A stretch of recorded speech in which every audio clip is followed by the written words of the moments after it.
Hello, welcome back to my channel History Books. I'm Camila and today I'm taking the opportunity of Valentine's Day to discuss romance novels. And I am not one to celebrate Valentine's Day. It's never one I've enjoyed marking, I don't think it's an important day. But what a better time to discuss romance novels, So I'm celebrating the BookTube way by recommending you 5 romance novels that I've enjoyed and by discussing 5 romance novels that are on my TBR as well. And a good preface to this video is to say that I've always enjoyed love stories. I've always enjoyed watching, romance movies and reading about romance. It's just fun and nice and cozy, But there's something about the romance genre that never really clicked with me until kind of recently. And during COVID-19, I think I was looking for kind of more lighthearted stuff to read and to listen at audiobooks. And I discovered kind of more contemporary romance. And so that's kind of how I'm going to go into it. So if you don't love the genre, this might be a way in just to try it if you want to. Because that definitely worked for me. And now I know the kind of romance that I think I'm going to enjoy. So let's start with my 5 recommendations. And the first book on this list is The Switch by Beth O'Leary. And I think this is a great kind of book to transition into the romance genre. It's a good book to try it because I think this book at its essence is not a romance. In this book, we follow a grandmother and a granddaughter who then switch their living accommodation.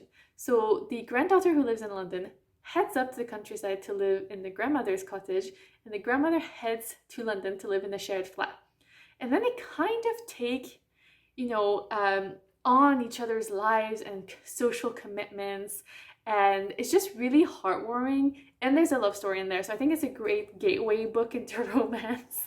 And I think it's the one that really kind of sold me, and I really enjoy Beth O'Leary's writing. And that was my first one by her. The second book on the list is just kind of continuation of you maybe starting with The Switch.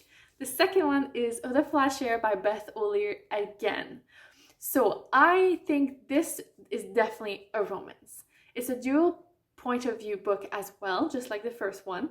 But this one is between a woman character and a male character, and they are sharing a flat in a very unusual way where the guy character, I forget their names, anyway, he works nights, so basically to earn some money, whatever, he's looking for someone to sublet at night so that then he can come and sleep during the day, and then normal, office hour thing is during the day, so then the woman goes away during the day and then she comes back later. So that's how they share, and they fall in love via post-its and stuff like that. And it's kind of really sweet. And I think Beth O'Leary talks about some really important issues in this book, like including the emotional manipulation and other kind of baggage that can come from other relationships and how you've been treated. And I think I really like the way that she blends kind of lighthearted and romance with some more serious stuff. So kind of a good one in the contemporary genre. Next is Honey and Spice by Bolu Babalola. This is a book that I read in 2022 and I really enjoyed it. I remember when I finished it, I was like, I cannot fault this book at all. And I'm a very hard critic, I think. Like, I've been becoming a bit easier since being on BookTube, but this one I really could not fault it. Well, maybe the one thing for me that wasn't totally up to it was just because the characters aren't really adults, so they're at university, so they're much younger. Obviously it depends what age you are, but being in my 30s, I just felt it was a bit young, but at the same time it was really wholesome and beautiful the way that the main couple, and they kind of start as friends. Well, I think it's enemies to friends to lovers story a little bit. And it's really sweet the way that they are with each other and supportive. And I really enjoyed that. And it's kind of based around, I guess, a little bit like Black university culture in London. It was just really beautiful and fun. And I really look forward to reading more by Babalola. In number 4, we have Book Lovers by Emily Henry.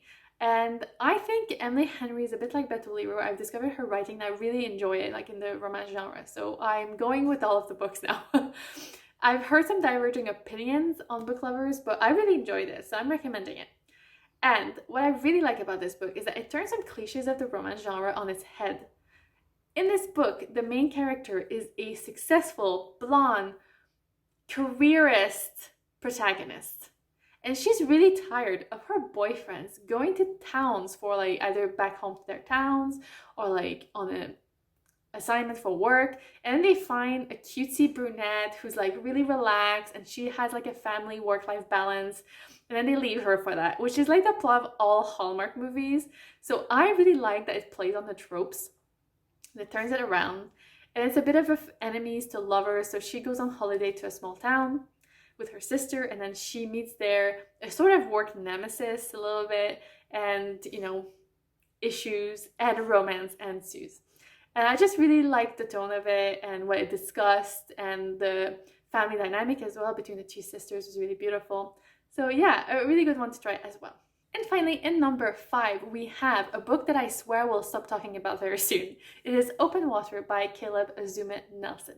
And you'll be like, why is this here? Yeah, it's not really a romance kind of genre book. It's more literary fiction. And at its heart, I think it very much is a sort of coming-of-age story about a Black man living in London. But there's a really, really beautiful love story in the middle of that, and a little bit like Honey and Spice. It's a bit younger, so I think they're in university or just graduated, so it's kind of young adult. So young adult, new adult, whatever the term is, like early 20s or whatever. I thought it was really, really beautiful in the way that they see each other, that they feel each other, that they support each other. I think that was really well created, like between the layers of the story, and as well as just the imagery and the feelings. I just thought it was really beautiful, especially coming from mostly a man's point of view, because a lot of the romance novels are often from a female point of view. So it's nice to see that, and there is like some really cozy and beautiful romance in this. So I recommend you try that, especially if you don't like the romance genre. You might kind of just get a little bit romance, but through the literary fiction genre. Now let's dive into the 5 books that are on my TBR. And I have way more romance on my TBR, but these are 5 that I kind of want to read or prioritize in the next year, so I'm kind of hoping to get to them soon. The first one is You Made a Fool of Death with Your Beauty by Akwaeke Emezi. This is a book I've had on my TBR for ages, but I've only recently heard about the fact that it's a romance. So I was like, oh, did not know that. Okay, cool. I don't know much about it. All I know is that like someone goes on holiday, they sort of fall in love with someone they shouldn't be. But also I don't really care to know more about it because it sounds really like my vibe, and I've only heard good things about this book. So it's on my TBR and I cannot wait to read it. Next we have the Happy Ever After playlist by Abby Jimenez. I assume that's how you pronounce it, but I don't know if... Anyway, I saw this book sort of nominated for the best books of the year by Jolene from Bookworm Adventure Girl. So I kind of looked it up and then I added it to my TBR. It seems to follow a woman who's kind of heartbroken, and then she finds like this puppy randomly, and a little bit later the owner gets in touch and is like, no, that's my puppy, I want it back. And she's like, no. And turns out that he's like a famous hot musician or something. Anyway, that sounded cool. Why not? I like to give it a try. Next we have Get Alive, Chloe Brown by Talia Hibbert. I think this is the first one in the trilogy, and I've had this book for far too long. I asked for it for my birthday in 2021. Here we are. I was like adamant I want to read it as well, and I want to, but I just put it in the bookshelf and then I didn't look at it again, which is shameful. Anyway, I really want to read this one because I think I love romance, and you'll maybe have noticed from some of the romance I've mentioned before, it's a lot of kind of white couples. It's very like white romance kind of thing, and I think this is author of color and then protagonist of color. I think she has a chronic illness. There's like so much representation in it, and I just want to see something different, something that potentially is a bit more like life, like a person, like I know plenty of people with chronic illness, or characters with anxiety and stuff like that. I think it's becoming more and more because of the realities of life, and especially millennial life, I guess, because we're kind of in that age bracket. But yeah, I really want to read this one. I think it'll be exciting. Next, in the kind of same vein of extending my kind of romance horizons, is Delilah Green Doesn't Care by Ashley Herring Blake.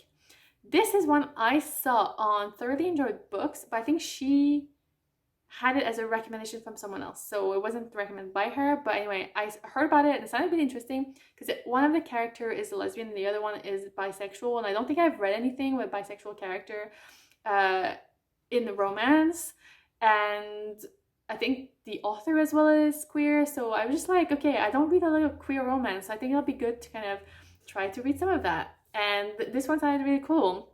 And it's a bit like the same vein of the cliches I talked about earlier. So a woman who's like, oh, I don't want to go back to my hometown, but she goes back there and she meets someone, you know. Yeah, I don't know much more than that. I think there's like a wedding, she's a photographer, that kind of vibe. It's not just fun, you know, and different from what I usually read, so I added it to my TBR. And finally, the fifth book on my romance books TBR is 7 Days in June by Tia Williams. And this book has been on my TBR for a long time because I kept seeing it, especially by North American booktubers. I saw it being reviewed and I heard only good things about it. And then for my advent calendar at Christmas, one of the books I was like, oh, this sounds interesting. And then when I looked it up, it was this book. And I was like, oh, perfect. I want to read this blurb that ends up being this book I wanted to read. So perfect. So I got it recently. So that's why it's on my TBR and I would like to read it soon. It seems to follow basically a writer. Are there two writers? Yeah, I think there are two writers who meet a literary event. But turns out 15 years before, they'd actually been in love and spent like an intense week together or whatever. So it seems to be like a, you know, try to get back together kind of thing a bit later. Maybe it has like that maturity as well, which is kind of stuff that obviously at my age, like I don't really like reading about teenagers, so it's nice to see something with kind of older character. So yeah, the last one on my list.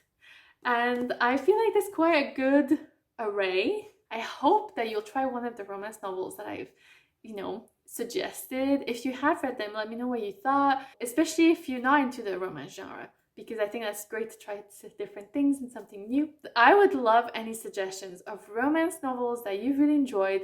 And as always, thank you so much for watching and see you back. Bye!